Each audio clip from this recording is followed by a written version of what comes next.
Hello and welcome to How to Start Up, a podcast for anyone starting a company. This is a collection of conversations with people who have all successfully started, run and even sold their own companies, sharing not only professional but personal experiences on what we should be doing now, next or never. Founding a company can involve daily challenges and difficult decisions. And as we enter our 7th season of the podcast, I wanted to hear from specialists in various areas of health and well-being on how founders can look after themselves while starting a company. As if the founder isn't looking after themselves, it doesn't really bode well for the rest of the business. I hope the advice and guidance that they share in these episodes will help you take care of your physical, mental and emotional health as you build your business.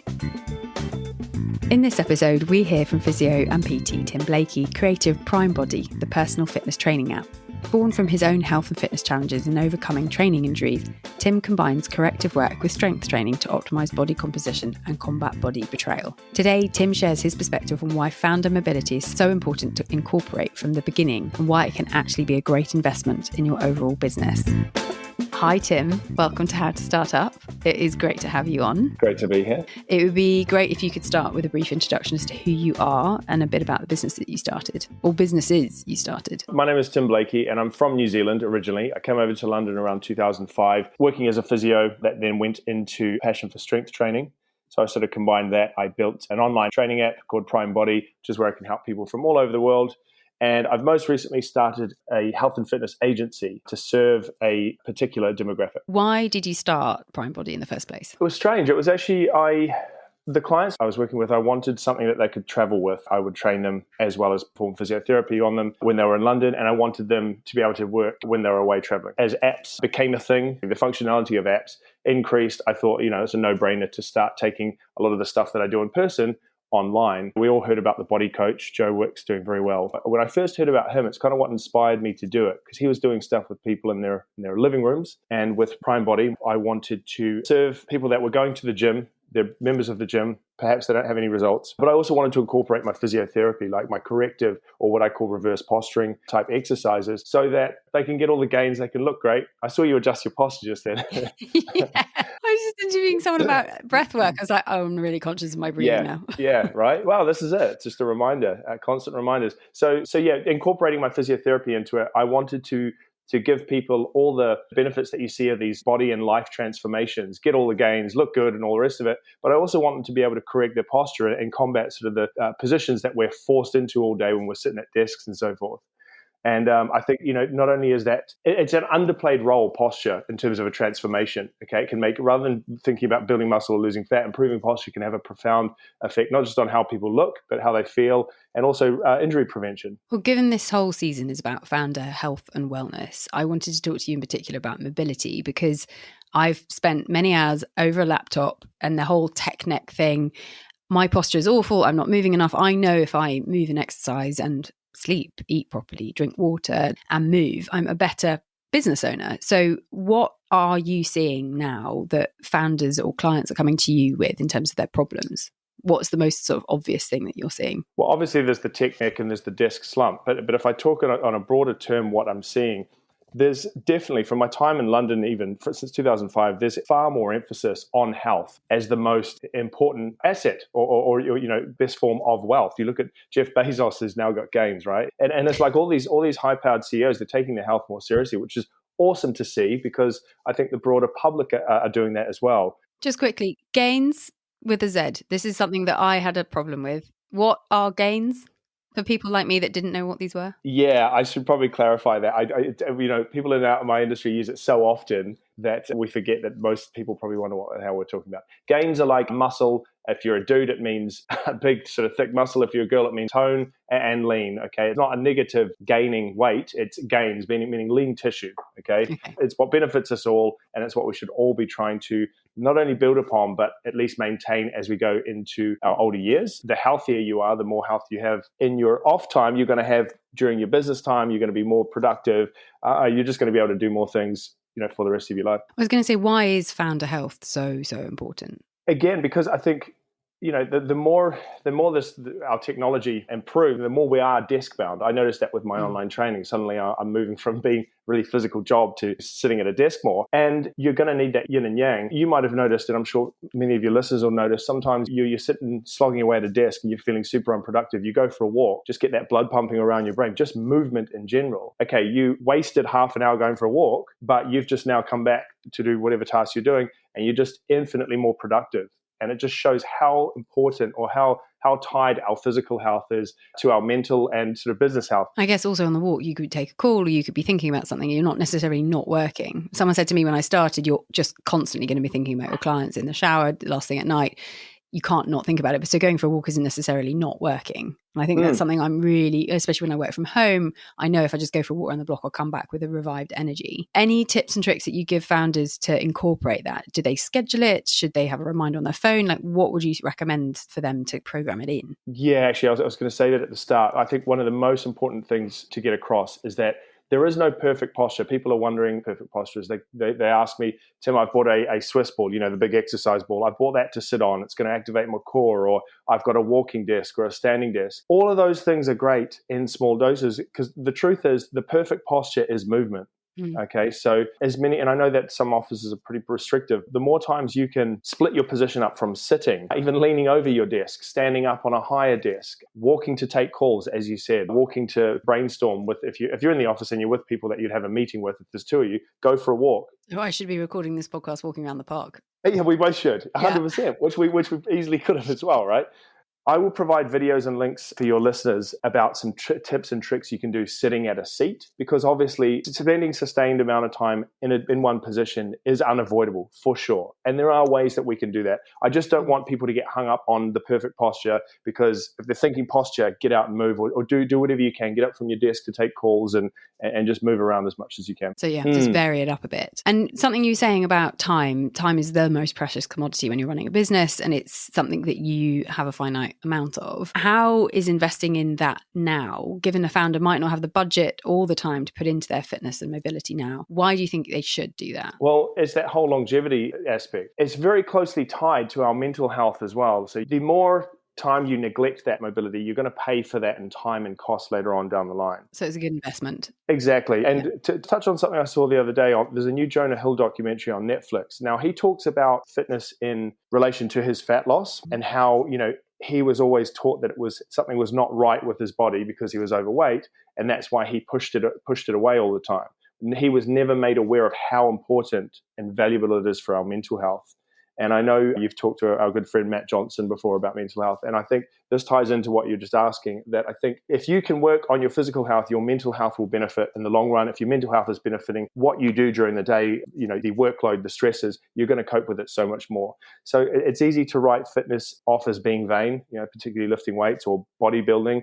But, that's just a side effect. One of the most important things that every lifter will tell you is how great it is for their stress management. And is it a case of just scheduling it in or finding the times of day to do it? Like, what time hacks can you offer a founder? Anything is better than nothing. And, it's one of those things that you've just got to work into your schedule. I'm very fortunate. It's never been, for me, it's just always been a non-negotiable. And it's easy to say, oh, Tim, you're in fitness, all the rest of it. It doesn't matter. I've had extremely busy periods of my career. And as I said before, if I do make time for that fitness, I feel better because that's something I promise I've made to myself. And I also can get something out of it. I'll be, doing bicep curls and a thought would hit me or an idea will hit me because I'm moving. So there's that aspect that you've just got to make time for it. And there is no easy way. I realize people have very busy lives. If you only have 15 minutes, rig up a TRX in your office, hang it on the door. As I said before, there's app-based training. That is so convenient. You're not trying to schedule with a trainer.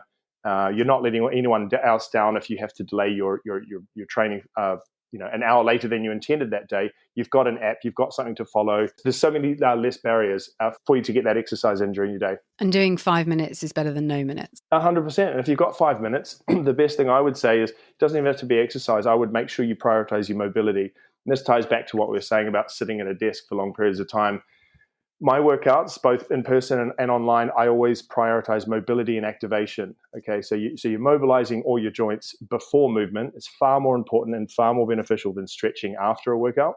Okay, And activation is just a way of helping to switch on muscles that maybe get a little bit lazy or we sort of lose connection with when we're sitting in sustained postures all the time. Those are the things to prioritize with that really short 5, 6, 7 minute gaps in your day. Mobility and activation. And then, if you can make time for your strength training or get some steps in, that's great. And how important is knowing yourself in your startup journey? Yeah, so I'm still working on it myself. As much as I preach about how important it is to schedule and get routine, okay, I may have routine in a way that I know that I'm going to be training X amount of times a week. But in terms of my daily schedule, I have a couple of different businesses that I run. I'm scheduling clients, I'm doing online. So my timetable is often all over the place. And I think a lot of founders are like that, right? With the freedom and autonomy comes less structure, right? Just automatically, which can be freeing, but it can also be quite discombobulating. I'm terrible at scheduling. And I think you know that, Jules.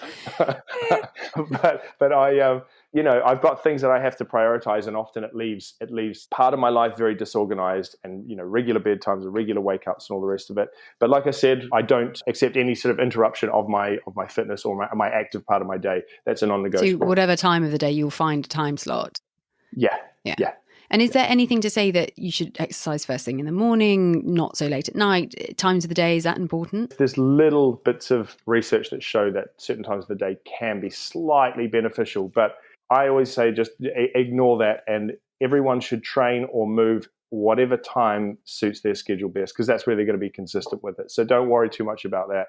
Don't worry about getting the 0.5 to 1% benefit to your hormonal health or your body based on the time of day. Just do it when you can. That's all. We've talked about mobility and activation, which are sort of things people probably don't think about. They think, right, I'm just going to go on a 10-mile run and I'm going to kill it. If they've done the basics with the mobility and activation, what sorts of exercises after that would you then ratchet up if they're really committing to this? Well, yeah, I mean, like I said, I'd recommend the mobilization and activation even before going for a walk. If you've been sitting down stiff all the time, people think of walking or running, for instance, as being this accessible thing that everyone can do. Yeah, it's accessible, but there's a lot of people, because of our sustained postures at desks, the running biomechanics are not ideal. So you're still always better off doing that mobility and stuff first before you go for a run. I mean, the amount of injuries I see leading up to London Marathon time where people just think, I'm going to start running for these crazy amount of miles and I'll be fine. When it comes to strength training, it's the same thing. You mobilize and then you activate the sort of muscle groups that you're going to be training during the day. Now, I will always favor strength training over cardio.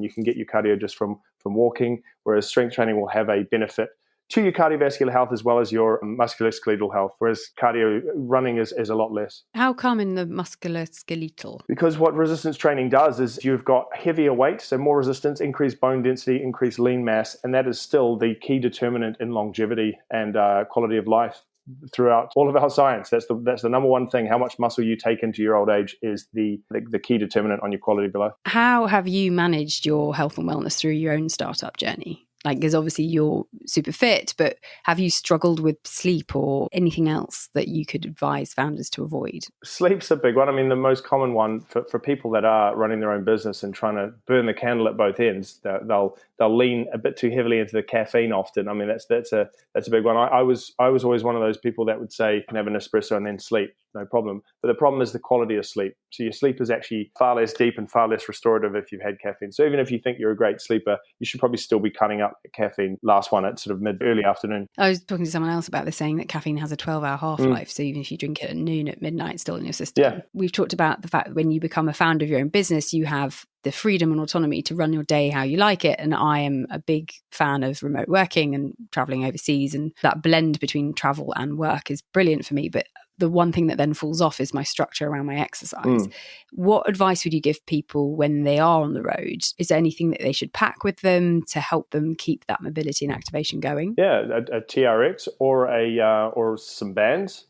Or an app with exercise where you can do anywhere. But this is the thing, don't make it an excuse. Now, a couple of days, if you're on a tight sort of schedule, that's totally fine. But if you're going away for a sustained period, don't just say, oh, well, I'm 6 weeks away, I can't train. Well, I have been a big fan of the Prime Body app, and I have travelled with it, and there's enough in there for me to do without a gym. And even in a hotel room, you can find ways around stuff.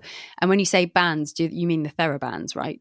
Yeah, like the small little band loops, you can do bits and pieces with that. A lot of activation drills and glutes. You're sitting on your butt all day, and those are what can get pretty tired. Yeah. And we often talk about in this season the fact that founder health is so paramount, because without the founder or the business leader, the rest of the team will be probably a little bit lost and the business will be lost, and you need to set the best example. So when somebody's considering starting a company, what health and wellness aspects should they layer into their business plan even? Well, I think we're kind of fortunate. If you think about our crew in Soho Work, so many of them we see down in the gym, and it's really convenient. There's a gym right there near the office. So that's one factor. The other factor is, there are so many food delivery services. There used to only be the food delivery services for sort of bodybuilders, but it's becoming more of a popular thing, and there's many different options, and there's different types of cuisine. And I think it can actually, budgeting wise, it can actually work out the same price as if you're grabbing something on the way home or you're grabbing something for lunch. It can actually work out or cheaper in some ways. And there, quite often you can work out your calories, your macros, and all the rest of it. So that there's one part of your life that's kind of the boxes ticked, that's taken care of. You don't have to worry about it. And if you've got an office and you've got employees, you can all order the same from the same company and get those meals, those nutritious meals delivered to you. I remember one previous job to the one I've now given myself, a boss of mine could tell how stressed we all were. And he came over to my desk and said, please just promise me you will always go to the gym before work. I just know how important it is to you. And I was like, oh God. And it was a real moment of like, A, he's recognizing how horribly stressed we all are, but B, that he knows that that's my survival method. And it's stayed with me. And I know that even a colleague recently said, you're a much nicer version of yourself when you've worked out. And I was like, thanks, I think.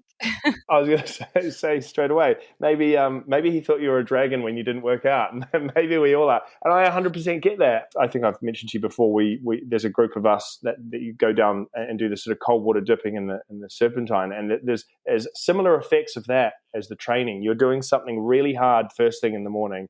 And honestly, the reason I do it, there's tons of health benefits to it. But honestly, the biggest takeaway for me is nothing can touch me for the rest of the day.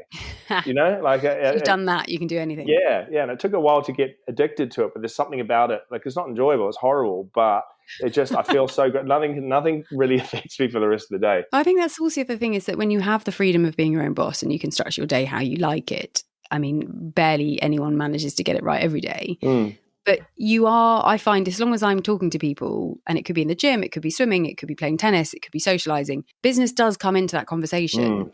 And actually, as you said, going to the gym where you have people that will introduce you to other people, it's actually, I hate the word, but really good networking. So it's something that I think a lot of people go, oh, it's a luxury to spend time to go and train. I actually think it's quite a good part of your own PR within your business, is to get out there and do stuff and do those social activations, those social sports. And if you can kill two birds with one stone, then even better. I'm glad you hit on this, networking. If I'm to give any advice at all, it's that don't underrate it and don't neglect it. I neglected it for years. I was in a very sort of fortunate position for a job and working exclusively for a family, and I didn't pay much attention to it. But the networking opportunities that I sort of got from that and realized the importance are huge. Doing your own PR? A huge, yeah, exactly. And hey, look, you're one of my biggest networking positives as well. And this is the thing. It's not that I didn't expect you to be a great person and helpful. You've been so helpful to my businesses. Is that networking can come from the most unlikely of places. It's really funny. Of all the people that I've met, and you think, okay, this guy's super successful, or this is going to be a great networking opportunity. It's very rare that you can approach those people. It's normally the PA or the assistant, or you see it in the gym, like you said, or you see in a cafe and so forth. Like, never underestimate the benefits of networking or the people that you run into. And just as you said, if you've got a wider or lots of different pools throughout your life of socializing, they can be extremely beneficial to your businesses. Yeah. And finding things that I, as you know, did this self-employed summer social. It was just a random basketball game after work, and 12 people turned up who'd never met each other before. And it was just really fun to do something different, get away from a laptop, get away. That laptop guilt is so key, just to put the laptop down. But everyone's sort of dot connected, and you just create these new circles of people meeting each other, which is super fun. So if you can incorporate sport into that, then even better. This is a funny story. Another one of my sort of the best connections I've made, he's a good friend, and I know he's a friend of yours as well. But one of the best networking opportunities came from the one Matt Vines. And he approached me one time in the gym. He said, I hear that you're a physio and you also do online training. And after we got to know each other, and as I said, we're good friends now, he said, you know what, I would have approached you so much sooner if you didn't have a resting bitch face while you train all the time. It's like, because sometimes I want to zone out. Yeah. So that was quite interesting. So yeah, maybe always be approachable. There's another Yeah. that's another good tip. Definitely. But I also think you can ring fence your time for yourself. Like if you just wanted to get your head down and have a good workout and not talk to anyone, because I find, as you can tell, my voice, I lose it quite often because I talk too much. And sometimes I just don't want to talk. And it's like, please just don't make me have a Zoom call, or don't network, or don't connect sometimes, and ring fence that time. But yes, the wonderful godlike character of Matt Vines is probably the most connected person that I've ever met, and helpful. Well, that's how I met you. Yeah, exactly. That's how I met you as well. Exactly. Yeah. So yeah. Last question. Well, penultimate question. How do you define success as a founder? I guess success is in the mind, because it's one of those things where I think it's Simon Sinek that talks about this all the time. Whenever you set a goal and you achieve it, feeling of accomplishment is never really as big or as long lasting as you want it to be. It's actually the constant treadmill of, like I said, like building something, that's where the passion and the drive is, right? Because as soon as you achieve something, you want to focus on something new. It's always more short-lived. So I guess, yeah, it depends on what some people want to focus on, money and all the rest of it, and that's fine. That's if that's how they want to do it. For me, things like if I'm traveling, I'm from New Zealand, so if I'm traveling long haul, the thing that I set myself is I want to be able to pay for business class for long haul travel and not have to worry about it, not have to having it damage my business or my personal finances. I want to be able to afford that. And that's not about the money or to say, I'm in business class. It's so I can sleep, so I can look after my health and traveling those long distances and actually be not a zombie when I see my family and my friends. And it's stuff like that. Like it comes down to quality of life. And that's what I've tried to get to. If I get to a comfortable point, I am happy. I don't have to constantly strive for the next biggest payload. It's more for me about how it improves my life. And I think it's important to have those goals that you can get stuck in the weeds and work day to day, and just the grind can be real. And just because you created a job for yourself doesn't mean it's going to be perfect. But it's really, I've definitely found writing down those goals that I want in my business that I know, God, I'll be proud of myself if that happens. And then it happens, like it happened. And you've got to give yourself that sense of achievement, I suppose, and that recognition. Yeah, good point. Celebrate the small wins. I should have emphasized that, like when you're constantly chasing those goals. Well, also in training, right? You up the weight one little bit more each time, celebrating that. Yeah. And then actually in your app, we should say that you get a notification if you've outdone yourself from the previous one you've done. Exactly. So that's quite a nice, I've done well today. Yeah, and that's what keeps the motivation, right? You know that you're constantly progressing, you're constantly improving. Yeah, that's part of it. And then a question from our previous guest, who's Jenna Hope, who founded Jenna Hope Nutrition. She would want to ask you, if you could focus on one thing in your life to improve, what would that be, other than scheduling? I think at the moment, for me, I'm going through a bit of an interest in sort of mental health, and I've always been interested in psychology and all the rest of it. And I was always one of those people, mental health doesn't affect me. I've been very fortunate. And I've started to realize, maybe as in you haven't suffered from it. Yeah, well, at least I thought that, you're like, maybe I do have a little bit of anxiety. Maybe this does need improvement, or, what happened with this past relationship? Everyone needs the self-work.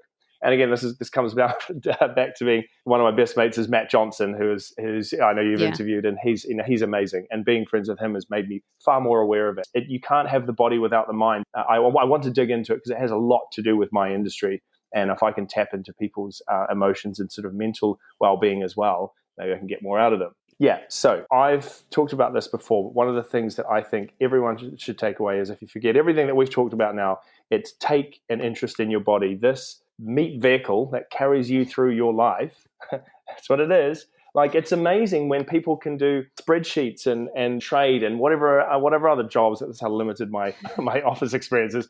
All these things, and you ask them to tense their tricep, and they say, "What's that?" It's amazing that adults can't identify their tricep, or they don't have a mind-muscle connection. Take an interest in your body. I'm not asking everyone to go and study anatomy for X amount of years or whatever. But if something hurts, find out what it is. You have the internet. If you have a question about one part of the body, just, look at it. Learn parts of the body. Take an interest in your body. What's happening when you're doing this, and what's happening when you're doing that? Like, it's quite amazing to me, I guess, again, because it's been my passion from a very young age, but how disconnected people are from their body. And you said, was it mind-muscle? Mind-muscle connections. Just thinking about the muscle that you're going to contract during an exercise will help that muscle work better. And so a lot of people say, I don't feel this muscle here. It's like, okay, we'll do, this is where activation techniques come into it as well. But also, learn to contract that muscle. Play around with your bodies at home, just like when you're a teenager, just slightly different, So be conscious of it, be more aware of it. Yeah, it's your body. Like, take an interest in it. What question would you like to ask the next guest? Let's give them something juicy. So what is your biggest or your most recent regret that you've made in your journey as a founder? Because we've all made so many mistakes. Oh, I want to know the answer to that from you as well, but that was a conversation for another day. Thank you, Tim, for your time. It's been great to have you on How to Start Up. Thank you, Jules. And learning all about mobility. If you'd like to contact Tim, you can find all of his details in the show notes, along with links to the videos that he has mentioned. Thank you for listening to How to Start Up. I hope these conversations offer you some confidence, encouragement, and reassurance that you're on the right track. If you enjoy this podcast, I'd be so appreciative if you were to rate, review, and subscribe, as it will really help other people starting a company discover it.